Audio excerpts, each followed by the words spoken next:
I love that you mentioned the Bills Patriots because that is the next game we want to talk about. Let's go. Because my God, what a different game that was to the Jesus Raiders Bengals. As Christ, much as the yeah. Bengals felt conclusively in their win, it wasn't as conclusive as the Bills. I don't know if anybody in the chat stayed up for that game, but my God, that was over in the I first wish I did. 15 minutes. That was insane. Uh, it's a difficult one for me because like I really feel like Mac Jones, especially in the first half when they weren't trailing by as much of it. Well, I guess they were trailing quite quickly, but like I thought that first drive he was having when he then they were trailing and he threw that ball over the top. It was right in the bucket. It was so nice. The Micah Hyde pick. It was just an incredible pick, like probably one of the best picks I've ever seen, and not spectacular. Like it was spectacular, but it wasn't like. Do you know what I mean? It just was perfect. It was just so. It looked effortless. He looked like it was so. Oh, it's just so good.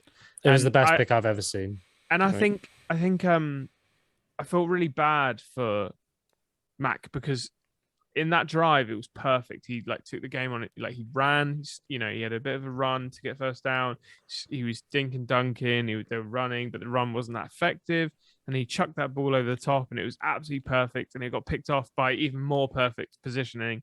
So for me, there was no complaints up until that point. It got to a point where the Patriots defense just couldn't hold anything back. Like they couldn't hold the Bills. The Bills offense was incredible. They got carved, and the one thing I thought was going to be a plus for the Patriots, their defense. It's not that they didn't even show up. I don't know what defense could have done anything against that Bills offense personally. And that pick, like you said, up to like the moment where I realized it was a pick, I thought it just fell into his breadbasket. I was just like it was right there, and they just managed to get it. So yeah, so let me because we've touched on some interesting points here, and a couple of people in the chat have raised some interesting points. So let's start with Mac Jones. So I completely agree with Nathan. Me and Nathan watched the game together, and we were in agreement the whole way through that.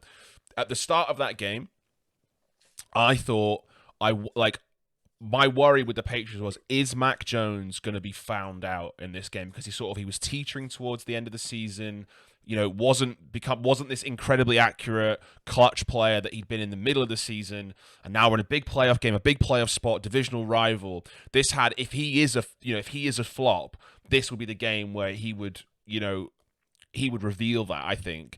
And Nathan's bang on. I like Mac Jones in that game wasn't bad at all, and if anything, he was actually the only good thing about that game. I've got his game here. His receivers were just dropping. There was things being dropped. Like he's not good. So he had a 63% completion percentage. I know it's not incredible, but for a rookie in his first playoff game, that is still good. He had 232 yards, and he had 2 touchdowns, and he had 2 picks. And obviously, we've mentioned the Micah Hyde pick. That was basically a touchdown. Micah Hyde stopped that from being a touchdown. It wasn't a wayward throw. It wasn't it wasn't overthrown, underthrown. It was an incredible throw on the money, and Micah Hyde just made an insane play. So he can't be blamed for that. The second pick he threw was a tip. The linebacker, he made a great play, but it was a tip pass. And as Nathan said, when the Bills had started, obviously they came out and scored on their first drive. It was a 5-minute drive, and it was an incredible throw from Josh Allen. And as the Patriots started to respond, I actually loved schematically that they came out and were like, you know what, we're going to throw it. We're going to give Mac the ball, let him run around, roll out, make throws, and he looked great. And as Nate said, the only people that didn't look great was his receiving core. Like that throw where he kind of just did like a little touch pass over the top. So the running back who's wide open, it just went straight through his hands. There was another one down the right-hand side as well. And that's that stuff in a playoff game is a momentum killer, and you can recover from that. But as Nima said, not when the Bills are playing like that. Not when Josh Allen's gonna have 4 incompletions, 300 yards, and 5 touchdowns. Like you need to score. They had a perfect offensive game. Offensive game. Yeah, you need to score, and you need everybody to be on the same page. So whilst the Patriots' loss sucks for them, I think what's cool is that actually I'd be surprised. Well, I mean, I won't be surprised if certain pundits from famous American broadcasting sites are going to be like, Mac Jones choked, blah, blah, blah. Like, if you watched that game, you would have been like, Mac Jones played all the way through, and he played to win the whole game. And I felt like he showed good leadership qualities, and he was the only good thing about it.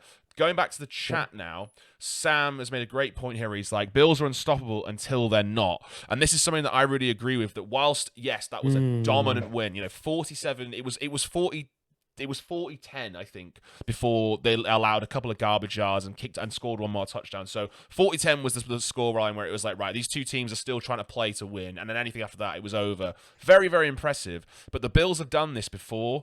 I remember they had that incredible picks, that 100+ yard pick six to end Lamar Jackson's wild card game or divisional game, I think it was. And then they went to the Chiefs in the first 4 or 5 games as well. And then they went to the Chiefs the season. and got smoked. And the Bills do this. They if they're the best team in the league on their day, they're just not always on their day. And they've got the Chiefs next, so I can't wait for that game. That's going to be an incredible game. Huge. But I hope it's not late. But I still think as insulting as it may be to any Bills fans in the chat or any Bills fans listening to this podcast, I don't know yet, because it's like, the Chiefs, the Chiefs have always had their number. So, like, even though they beat them early this season, like, we'll just have to see. We'll just have to see. Absolutely. Well, traditionally, not obviously with Mac Jones, but traditionally the Patriots have always had the Bills number. So this seems like a real, like, a win of intent. Like, just being like, yeah, this is over now. Like, we're here now. Like, we beat you when it mattered, like, in the playoffs. So we'll see. I'm excited. I'm very excited. What was the stat about their offense as well? Like, they didn't they scored on every drive. Their only negative yardage was 2 kneel downs. They didn't take a sack. They didn't have a turnover. That's a perfect game. Yeah. Yeah, they're literally a perfect game.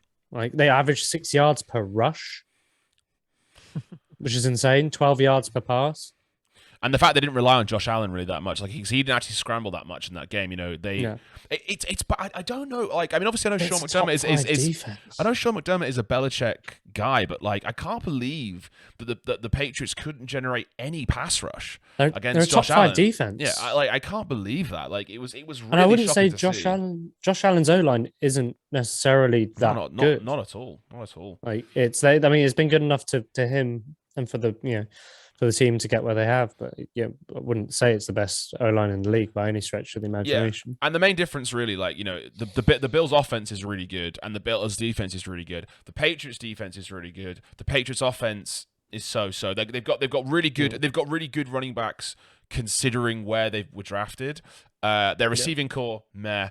I think N'Keal Harry Jacoby Myers had a big drop in the end zone. I remember that in the game. So it's like, if we're analyzing the Patriots now that they're out, I think they certainly need to improve at wide receiver. Like, that's got to be a free agency priority or a draft priority, because their O-line is good, their run game is good. I still like Mac Jones now. Like, they just need a better receiver, because.